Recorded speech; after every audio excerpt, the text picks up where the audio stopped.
बिस्मिल्लाहिर्रहमानिर्रहीम। अस्सलाम वालेकुम दोस्तों, वेलकम टू कोऑर्डिनेट। आज की वीडियो हम डिस्कस करने वाले हैं CS 302 की असाइनमेंट के हवाले से। बेसिकली ये बच्चे उन बच्चों के लिए कि जिनको समझ से आए कि उनको सॉल्यूशन कैसे करना है, तो उनके लिए फुल गाइडेंस की वीडियो है। तो वीडियो को आखिर तक ज़रूर देखिएगा ताकि कोई भी इंपॉर्टेंट चीज़ मिस ना हो आप लोगों से। उससे पहले मैं आप लोगों के साथ एक इंपॉर्टेंट इन्फॉर्मेशन शेयर करना चाहती हूँ। हमारे चैनल जाके कोऑर्डिनेट की तो विजिट कर लें। अगर आप वीडियोज़ के पोर्शन में जाएंगे तो वहाँ पर जितनी भी वीडियो की लेटेस्ट अपडेट होती हैं टाइमली आप लोगों के साथ शेयर की जाती हैं। इसके साथ ISL 202 और पाक 301 की एक्सप्लेनेशन की वीडियोस, इसके साथ साथ उसकी MCQs की वीडियोस भी बनाकर मॉड्यूल वाइज अपलोड की गई हैं जो पास्ट पेपर्स लेकर बनाई गई हैं। इसके साथ साथ प्लेलिस्ट सेक्शन में अगर आप लोग जाएंगे तो वहाँ भी आप लोगों के साथ क्विज़ेस, GDBs की वीडियोस, असाइनमेंट की वीडियो और पास्ट पेपर्स में जितने भी इंपॉर्टेंट MCQs थे सारे शेयर किए गए हैं। इसके साथ साथ पोल सेक्शन में अगर आप लोग जाएंगे तो वहाँ पे डिफरेंट सब्जेक्ट के पोल पर क्रिएट किए गए हैं जो आपकी पढ़ाई में बहुत ज़्यादा हेल्प करेंगे और एग्जामिनेशन के पॉइंट ऑफ व्यू बहुत ज़्यादा इंपॉर्टेंट है और आपको बहुत ज़्यादा हेल्प आउट होगा। तो जाके एक दफ़ा खुद चैनल विजिट कर लें। इसके अलावा हम LMS हैंडलिंग भी प्रोवाइड करते हैं उन बच्चों के लिए जो जॉब होल्डर हैं और अपना LMS टाइमली हैंडल नहीं कर सकते, उनको बहुत ज़्यादा क्यूरी होती है, बहुत ज़्यादा उनको डिफ़िकल्टीज़ होती हैं। तो उनके लिए 100% गारंटी है कि आप लोगों का रिज़ल्ट इंशाल्लाह अच्छा आएगा। इसके साथ साथ हमारी एक एप्लीकेशन भी है प्ले स्टोर के ऊपर मौजूद है। अगर आप लोग प्ले स्टोर से इंस्टॉल करना चाहते हैं तो प्ले स्टोर से इंस्टॉल कर सकते हैं, वेल एंड गुड है। अगर आप लोग वहाँ से आप लोगों को नहीं मिलती तो डिस्क्रिप्शन में उसका लिंक भी प्रोवाइड कर दिया जाएगा, आप लोग वहाँ से भी उसको इंस्टॉल कर सकते हैं। इसके साथ साथ अगर आप व्हाट्सएप ग्रुप ज्वाइन करना चाहते हैं तो व्हाट्सएप ग्रुप का लिंक भी मैं डिस्क्रिप्शन में दे दूँगी, आप लोग वहाँ से भी ज्वाइन कर सकते हैं। इसके अलावा हम असाइनमेंट रिटन फॉर्म में पेड भी प्रोवाइड करते हैं। इसके साथ साथ हम क्विज़ेस वगैरह भी अटैम्प्ट करके देते हैं, वो भी पेड होते हैं। तो किसी को अगर करवाना हो तो आप लोग व्हाट्सएप ग्रुप ज्वाइन कर सकते हैं, वहाँ पे आप कांटेक्ट कर सकते हैं हमसे और उसके बाद हम आप लोगों का काम कर देंगे। तो चलिए आज की वीडियो स्टार्ट करते हैं। तो बेसिकली हमारा जो क्वेश्चन था CS 302 का, तो पढ़ लेते हैं पहले रूल्स क्या थे इसके। तो असाइनमेंट पहले इसका ये देख लेते हैं कि टोटल मार्क्स कितने हैं। 20 डेडलाइन हमारी 9th में की और उसके बाद इंस्ट्रक्शंस देख लेते हैं कि असाइनमेंट हमारी ड्यू डेट के बाद सबमिट नहीं होनी चाहिए। हमारी असाइनमेंट एक्सेप्टेबल नहीं होगी अगर वो करप्टेड होगी या फिर अगर वो ओपन नहीं हो रही होगी। और इसके अलावा अगर हमने किसी और स्टूडेंट या किसी और इंटरनेट सोर्स से फाइल अपनी कॉपी की हुई है तब भी वो स्ट्रिक्टली उस स्टूडेंट के खिलाफ एक्शन किया जाएगा और उसको सबमिट नहीं किया जाएगा। इसके अलावा हमारी जो फाइल है वो सिर्फ डॉक या डॉक्स के फॉर्मेट में होनी चाहिए, इसके अलावा किसी भी फॉर्मेट में वो एक्सेप्टेबल नहीं होगी। और जो इसमें एक लेक्चर्स कवर है वो एक बूलियन अलजेब्रा और लॉजिकल सिंप्लीफिकेशन का है, इन कारोंग मैप एंड बूलियंस एक्सप्रेशन की सिंप्लीफिकेशन है। ठीक है, तो इसमें बेसिकली कितने लेक्चर्स कवर्ड हैं, 1 से लेकर 11 तक लेक्चर कवर्ड है जो इस टॉपिक में समझाए गए हैं। ठीक है, तो जिसने ये लेक्चर किए हैं उसके लिए असाइनमेंट बहुत ईजी होने वाली है। तो असाइनमेंट एक्सेप्टेबल नहीं होगी अगर आप ईमेल के थ्रू कर रही हैं, अगर रीज़न कोई मेन या सॉलिड नहीं होगा तो उसके अलावा आपकी email without through email acceptable नहीं होगी। और अगर आपकी अगर कोशिश क्या करें कि अपनी असाइनमेंट को 1 घंटा अपलोड करने से पहले उसको वो कर लिया करें, यानी डेडलाइन ख़त्म होने से 2 दिन पहले उसको सबमिट करा दिए ताकि लास्ट आवर में आपको कोई प्रॉब्लम नहीं हो। और अगर मिस्टेक कोई आप लोग को नज़र आती है, कोई कन्फ्यूजन है स्टेटमेंट के, तो आप लोगों ने इंस्ट्रक्टर को डेडलाइन से पहले बताना है और अपनी क्यूरीज को सॉल्व करना है। ये आप लोगों की जीमेल है, यहाँ पे आप लोग सॉल्व कर सकते हैं। तो बेसिकली ये क्वेश्चन है हमारा, हमें 6 वेरिएबल्स दिए हैं एक बूलियन फंक्शन के, ठीक है, और एक बूलियन फंक्शन दिया हुआ है और उसको कहा गया कि इस एक्सप्रेशन को हमने 2 काम करने, एक तो कैनोनिकल सम डालना है एंड देन उसका के मैप बनाना है। ठीक है, तो हमने एक के मैप बनाना है और देन उसका कैनोनिकल सम फाइंड करना है। ठीक है, तो क्वेश्चन बेसिकली हमें पता चल गया, चलें इसका सॉल्यूशन करते हैं। तो ये हमारी असाइनमेंट है, उसका सॉल्यूशन है। तो असाइनमेंट सॉल्व करने से पहले मैं आप लोगों को बता दीजिए कि असाइनमेंट सॉल्व कैसे करनी है। तो हमें 6 बुलियन एक्सप्रेशन दी हुई हैं, ठीक है, और उसको बोला हुआ है कि हमने इसको एक तो बाइनरी टर्म्स में इसका हमने निकालना है क्लोनिकल सम। तो क्लोनिकल सम कैसे निकालेंगे, पहले हमने उसकी बाइनरी फॉर्म फाइंड करनी है, देन उसको डेसिमल फॉर्म फाइंड करनी है जिनको हम मिन टर्म्स भी कहते हैं। तो अब फाइंड कर लेते हैं कि इसको सॉल्व कैसे करना है। तो सॉल्व हम ऐसे करते हैं कि जहाँ पे हमें स्टैटिक या हमें सॉरी इसको कहते हैं हम एपोस्ट्रॉफी का साइन जहाँ भी हमें नज़र आएगा वहाँ पे उस वेरिएबल को हम 0 इनिशलाइज कराते हैं। और इसके साथ साथ अगर उस वेरिएबल के साथ हमारा बार लिखा होता है तो उसको भी हम 0 इनिशलाइज कराते हैं। ठीक है, अब इसको देख लेते हैं कि इसको सॉल्व कैसे करना है। तो टर्म्स में अगर आप लोग आ जाए, मैं थोड़ा और जूम कर लेती हूँ ताकि आप लोगों को सही से नज़र आ जाए।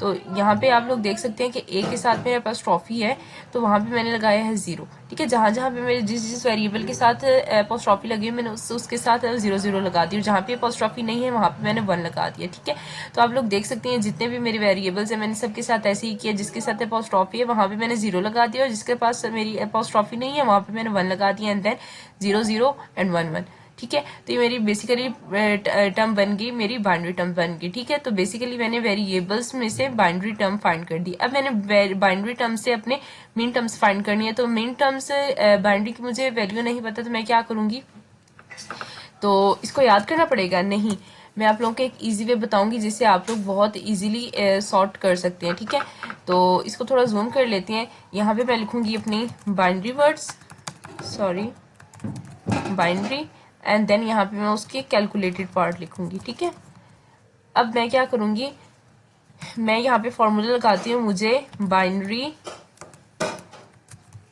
टू डेसिमल चाहिए। ठीक है, सॉरी मुझे बाइनरी टू डेसिमल चाहिए इस सेल का। ठीक है, अब मैं यहाँ पे जो भी लिखूंगी वो यहाँ पे मुझे कैलकुलेट करके दे देगा। ठीक है, अब मैं यहाँ से एक वैल्यू ले लेती हूँ, ये। ठीक है, इसको अगर मैंने लिया, इसकी वैल्यू यहाँ पे है मेरे पास 5, तो यहाँ पे मुझे ऑटो 5 लिख के दे देगा ये। ठीक है, और इसी तरह मैं कोई और वैल्यू यहाँ से लेती हूँ, जस्ट लाइक मैं ये वाली वैल्यू ले लेती हूँ। अगर तो मैंने यहाँ से कॉपी किया, कॉपी करके मैंने एक्सेल में पेस्ट कर दिया।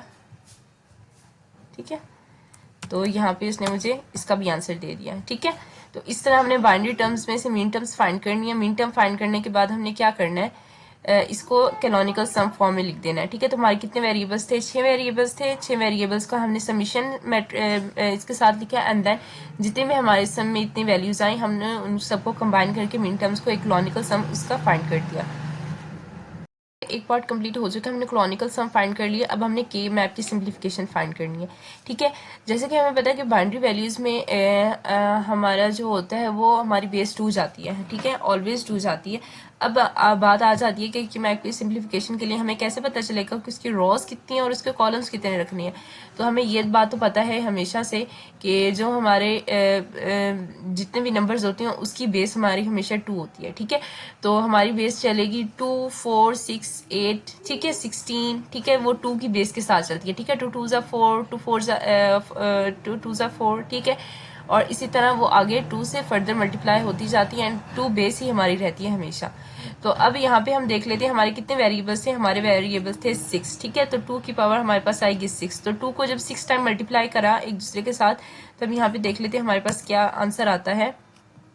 तो 2 इंटू 2 इंटू 2 इंटू, सॉरी यहाँ पे एक दफ़ा ज़्यादा आ गया, 2 इंटू 2 इंटू इतनी दफ़ा 5 एंड दिस वन 6। ठीक है, 64 मेरे पास आंसर आया है। अगर 64 में सेल्स यहाँ पे बनाओ तो मेरे लिए बहुत ज़्यादा मुश्किल हो जाएगा इसको सॉर्ट आउट करना। तो मैं क्या करूँगी, 8 इंटू 8 यानी 8 बाई 8 का कॉलम बना लूँगी। ठीक है, तो 8 बाई 8 कॉलम बनाने के लिए क्या होगा, मैं पहले रो में क्या करूंगी, अब ए बी और सी डी ई एफ ये मेरी मर्जी है, मैं इसको जहां पे भी ले लूं। ठीक है, मेरे पास वेरिएबल्स है, मेरी मर्जी है मैं ए बी यहाँ पे लूं या ए बी सी डी एक साइड पे लूं या ई एफ एक साइड पे लूं। ठीक है, तो अब मैंने क्या किया, ए बी एक साइड पे ले लिया, सी डी ई एफ एक साइड पे लिया। अब मेरी मर्जी है कि ये जो कॉलम मैंने बनाया इसको मैं रो भी बना सकती हूँ, जो रो है इसको मैं कॉलम भी बना सकती हूँ, मेरी मर्जी के ऊपर डिपेंड करता है। तो ये वैल्यूज मेरी ज्यादा थी इसलिए मैंने इसको नीचे रख नहीं दिया, और ये वैल्यूज मेरी कम थी तो इसको मैंने इधर रख दिया। ठीक है, तो ये आपकी मर्जी पे डिपेंड करता है आप कौन से नंबर ले रहे हो। अब आपने क्या करना है, हमने यहाँ से फाइंड किया कि 2 की पावर 6 थी, तो मेरा 8 बाई 8 का कॉलम बना। तो अब मैंने क्या करना है कि 8 टाइम 0 लिखना है एंड 8 टाइम 1 लिखना है। उसके बाद मैंने क्या करना है, 4 टाइम 0 लिखना है, 4 टाइम 1 लिखना है, फिर 4 टाइम 0, 4 टाइम 1। उसके बाद मैं क्या करूंगी, 0 0 1 1 0 0 1 1 0 0 1 1 एंड देन 1 0 1 1 1 0 1 0 1 0 1 0। ठीक है, तो अब ये मेरा बन गया ए बी का। अब मैं बनाऊंगी इसका, तो इसका भी सेम वही है, 0 1 0 0 0 1 1 1 1 1 1 टाइम। ठीक है, तो सेम वही प्रोसेस है जो यहाँ पे हमने किया। अब इसके बाद हम क्या करेंगे, अच्छा ये वाला जो पोर्शन है ये मैं जस्ट समझाने के लिए कि ये क्वेश्चन में इंक्लूडेड नहीं है। ठीक है, अब बात कर लेते हैं कि ये वाला टर्म कैसी है और ये हमने लिखी क्यों। तो यहाँ पे आपको ये वैल्यू नज़र आ रही होगी और यहाँ पे ये वाली वैल्यू नज़र आई, तो हमने क्या किया, इन दोनों वैल्यूज़ को कंबाइन करके इधर लिख दिया। अब यहाँ पे आपको ये वैल्यू नज़र आ रही होगी, ये वाली, एंड देन यहाँ पे आप लोगों को ये वाली वैल्यू नज़र आ रही होगी, तो हमने यहाँ पे लिख दिया 1। ठीक है, तो अब 1 यहाँ पे क्यों लिखा, अगर आप ऊपर जाके देखेंगे अपने बाइनरी में जहाँ पे आपने क्लोनिकल सम फाइंड किया था, तो यहाँ पे आपको ये वैल्यू नज़र आ रही है। तो यहाँ पे ये जितनी भी वैल्यूज़ यहाँ पे आप लोगों को नज़र आ रही हैं, आप लोगों ने क्या करना है, ये वाली वैल्यूज़ इस टेबल में आपने जाके वहाँ पे 1 पुट कर देना जहाँ पे आप लोगों को ये वैल्यूज़ नज़र आ रही है। तो वो वैल्यू नज़र आने के बाद आप लोगों ने जब 1 पुट कर दो, बाद में जितने भी रिमेनिंग आप लोगों के रहेगा वहाँ पे आप लोग डाल दोगे 0।